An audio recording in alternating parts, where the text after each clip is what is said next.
If you were born anywhere before 2004, first, congrats, because you finally officially reached Unk status. But second, you were also old enough to experience the time of peak Valve, before the Steam Deck, VR, and way before Gaben turned into Gandalf the Grey. Back in the day, this is when Valve still mainly developed games, the 2004 to 2006 era. And in that era, there was one game that shook and changed the world forever. Half-Life 2, baby. What did you think I was referring to? There's no way that anyone can make Half-Life 2 better. But that's what a stupid person from 2005 sounds like. Because just 1 year later, Source Jesus, Garry Newman, rose from the ashes of Britain to bring us a little mod known as Garry's Mod. And after it being officially picked up and published by Valve on November 29th, 2006, Garry's Mod was officially released to the public, and internet humor will soon be changed forever. To start this video off, let's imagine a scenario. It's November 29th, 2006. You just got finished with school or work and you come home and start to relax when a thought crossed your mind.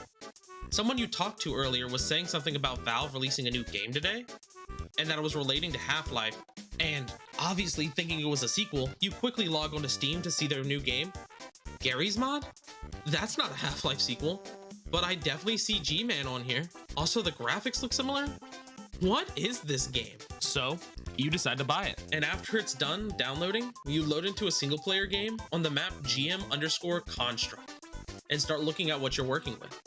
Well, it looks like we got 2 gravity guns, the base Half-Life 2 weapons, and also most, if not all, of the Half-Life 2 assets. Also, there's this strange thing called the tool gun. So what can we do with all of this? Well, anything we want. You can build vehicles, make obstacle courses, and weld things and attach stuff together. Basically, it's to your imagination's extent to what you create. And that is what made Garry's Mod so appealing in the beginning. Finally, a sandbox game with built-in multiplayer and plenty of resources to do whatever you wanted with. So far for this first standalone version, this was plenty for the early Gmod community. And as for Valve, it was another hit game that they published that would be loved from the get-go. But as time went on, the community eventually yearned for more. While base Gmod had a decent amount of content, eventually it started to get boring. So in 2007, the Gmod community took the name of the game to heart and started to, well, mod the game. And around this time is when websites started to pop up, advertising that they had mods for Garry's Mods. So now, you have the Half-Life 2 assets, but you can also get a cool new player model and run around with lightsabers. Frickin' sweet. And that is the simple and humble beginning of Garry's Mod. But it's not even close to the end, because we got so much more to talk about. Skipping forward a good bit, approximately 7 years to be exact, to the beautiful year of 2013, where Domo reigned supreme and Angry Birds were on top. This is the Garry's Mod Renaissance, where the big YouTubers and game modes started gaining more traction. First, let's talk about the YouTubers. Now, I want to talk about 3 specifically, and each of them are going to get longer and kind of in more detailed as, we move on to the next one. So, first, let's start with Vanoss. Vanoss Gaming at the time was already a popular YouTuber, due to him posting his Black Ops 2 funny moments. But then, one day he uploaded his first Garry's Mod video, accurately titled Gmod Funny Moments, and a wave hit his channel. And he all of a sudden had a huge jump in popularity. Granted, it was probably not just because of the Garry's Mod video, but also because at the time he started uploading his GTA 5 videos. But personally for me, his Garry's Mod videos is where I actually discovered him. And while over the years he did stay a variety YouTuber, he still consistently uploaded Gmod. And I'm happy to announce that he still is uploading Gmod. And his videos, new and old, still hold up pretty well to this day. Even though I stopped watching him a couple years ago, I may have to start watching him again because god, these videos are fun. Next, I want to talk about another YouTuber that I guarantee you have seen something from them, whether it's his current or co-productions, or even his old funny videos. So, let's talk about SMG4, or his full legal name, Super Mario Glitchy 4, a YouTuber who basically still animates all of his videos in Garry's Mod. And for me, I used to watch his videos like Who Let the Chomp Out for hours, cause Lore Drop, Kid Audits was obsessed with Mario videos. But from his old content, what it seems like is that he used to actually animate in Mario 64 by messing with the models and repainting. But when he switched to doing his videos in Gmod, I still watched all of his content, and that lasted for years. All the way through the new introductions of characters like Fishy Boopkins, Bob the Rapper, Meggy, and Tari. But then, out of nowhere, I stopped watching his videos. I genuinely couldn't tell you why, but it was strange. But because of the research I had to do for this video, and I had to watch some of his old and recent videos, and it's genuinely insane how different it all is. But it's the good kind of different, because some of his recent videos has some really good passion and quality behind it. And I might actually come back to his channel in the future to watch it, because the pure production value put into his videos, the fact that every character has full voice acting, and just the overall quality is really good. Oh yeah, the company that he co-founded, by the way, also produces the amazing Digital Circus. Okay, next YouTuber. Now, the third YouTuber that I want to talk about is a big hitter in the Garry's Mod community just because of his insane growth that he had during his career. And that YouTuber is Venturion Tale. Now, Venturion Tale joined YouTube all the way back in 2013, and his channel focused originally around variety content with his 3 other siblings. It was mostly Minecraft and Minecraft mods, but he also played select Nintendo games with them. So pretty standard stuff for 2013.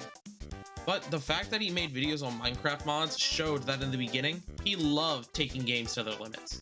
The fact that he made videos on Minecraft mods showed that he enjoyed taking games to their limits. Cut forward to April 7th, 2013, where Venturion Tale and his brother, Homeless Goomba, uploaded a Doctor Who map that allows you to explore the TARDIS. And after that upload, he would slowly upload video after video for Garry's Mod. And he was actually hitting some insane numbers, like his Minecraft map video, which got, at the time of this recording, 5.5 million views. It was clear that Garry's Mod was now a mainstay on the channel. And overall, you can definitely see that they were enjoying to make content. Because of their old videos and then constantly their new videos that they started to make, they were uploading anywhere between 1 to 3 videos a day. And even with the Garry's Mod fame that they got, the channel was still uploading variety content. And over the course of his 8-year career, they made a grand total of 3,000 videos, with over half of them just being Garry's Mod. But unlike the other 2 YouTubers, this is where the sad news starts to kick in. This channel has been dormant ever since 2021, and it's due to many reasons. Whether it was the constant change in YouTube or the lack of change in their content, but also it could have been because of the controversy they had. But there's so many factors into why this channel is now dead, and it probably won't be coming back. And yeah, I could be looking at his channel with rose-tinted glasses, but overall, the death of this channel is genuinely sad for me, because his videos used to be the highlight of the day for a young audience. He was actually the creator that introduced me to a lot of my favorite series, like FNAF and Doctor Who. But overall, I would give the credit to these 3 YouTubers. They, in my opinion, were the ones that gave the big introductions to Gmod for a lot of people, including me. And that's enough time spent ranting about the YouTubers. And now I think it's time. Time to talk about this one small life improvement Garry's Mod got around the time of the big YouTube boom. That was just a little itty bitty life improvement called the Steam Workshop, baby! Yeah! With this little addition, not only did it make the modding game easier, it also made it so sandbox servers and other game servers could host the custom add-ons. And there was even fan-made game modes like Murder Mystery, the RP servers, and arguably the 2 most influential modes for me, TTT and Prop Hunt. While TTT is really important, I would like to save that mode for its own video because of its overall huge impact it had on me and its even bigger impact on the internet itself. So, on to Prop Hunt. So if for some reason you don't know what Prop Hunt is, first, welcome back from your white monster fueled coma. But I'll give you a quick rundown. Basically, you and a group of people that I would call your friends if you had any, get split into 2 teams, props and hunters. The hunter's job is to hunt down the props, or the hiders, that are disguised around the maps as different objects, or props. And the props' jobs are to hide and to survive till the timer runs out. But there's a catch with the props. The props every 30 seconds are forced to taunt, so that way the hunter's jobs are easier. So it's seemingly a fun and balanced game mode. No, not yet.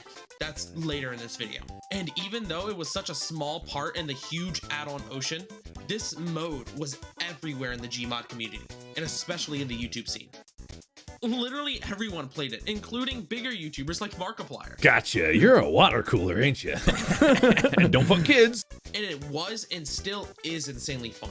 Hell, me and my friends have been playing this mode for hours recently, and because of how fun it is, the gaming scene said yoink, and they've been putting it in every single multiplayer game that it could fit in, like every COD game since Black Ops 3. From my knowledge, every single COD game since Black Ops 3 has had a variation of prop hunting. With it getting mostly popular during Black Ops Cold War, it's still even crazy that it reached mainstream multiplayer media. But also, it got its own standalone games, like Prop Hunt and Prop Hunter. You can definitely see the creativity that people had with these titles, and the overwhelming reception that some of them got. But that's all I got for this part of the video. Now on to... That's right, we gotta talk about liminal spaces and their great relationship with the source engine. So first, liminal spaces need no introduction if you have been on the internet any time after 2019. But what does liminal spaces and Garry's Mod have in common? They are creepy as... Sorry, I won't curse. I am a child of God. But liminal spaces can be very unsettling at times. And well, source games are the same.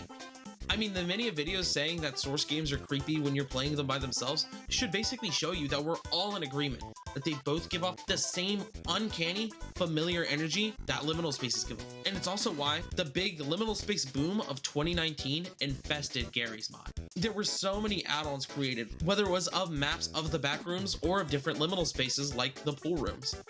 But these are unironically some of my favorite maps. The liminal spaces are so fun to explore around, and they also brought back spotlight to some of the older Valve games, like Half-Life 2 and Portal, which was absolutely insane because those games need all the love that they can get. But liminal spaces also brought PNGs, but not just any PNGs, scary PNGs. That's right, we're talking about the Roblox player's worst fear, next bots. Based on my research, these got popular right around 2021 or 2022, and kids were freaking out over these things. They literally saw an over-edited picture of people like Ray William Johnson, and they were freaking out over it. So now let's welcome in modern day Gmod. Let's pick our poison. We have two choices. Do you take the red pill or the blue pill? The blue pill being the ultra-realistic Gmod, or the red pill, the lethal injection by Skibbity Toilet.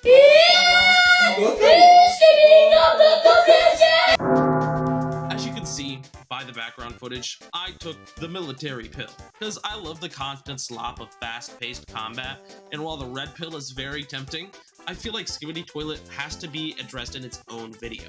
So why do I consistently still play Gmod? I mean, even after watching it and playing it for years, the constant flow of add-ons basically turn it into a new game every 6 months. I can reset my add-ons, download all of these cool new weapon packs, and then I can make super cool military edits of me slaying infinite combat. Nah, I'm joking. What I mostly do is build mock assassinations in GM Construct. But overall, Gmod has had a huge impact on me and a lot of people for their lives. And I'm thankful for what Valve and Garry Newman decided to do on those fateful days back in 2004 and then 2006. And while Gmod, the actual published game, is turning 20 not till 2026, I'm saying an early happy birthday to it because of the actual Half-Life 2 mod coming out all the way back in 2004. So, thank you Garry Newman, thank you Valve, and thank you everybody who's watched this video. Thank you guys for anybody who watched all the way up to this end. Now, again, this is only part 1. I'm quickly recording this on my phone so I don't have to keep you guys waiting for this video any longer. Again, I'm super sorry for having to delay it so long. I wanted to get this out all the way in the middle of December, but things just kept popping up that kept me from editing or being at my workstation for long. So, I'll put it like this. If you guys did enjoy this video, please stick around for part 2. I'm hoping to get it out within the month of February. That's going to be the goal, is at least upload once a month for you guys, so that way I will stay in relative contact with my community. If you guys did like the video, please join the Discord, leave a like down below, or a comment. Any engagement is awesome and welcome. So, keep around on the Audits channel for 2025. If this seems like I'm rambling, probably am because it's 4 in the morning. But I will see you guys in the next video. Later.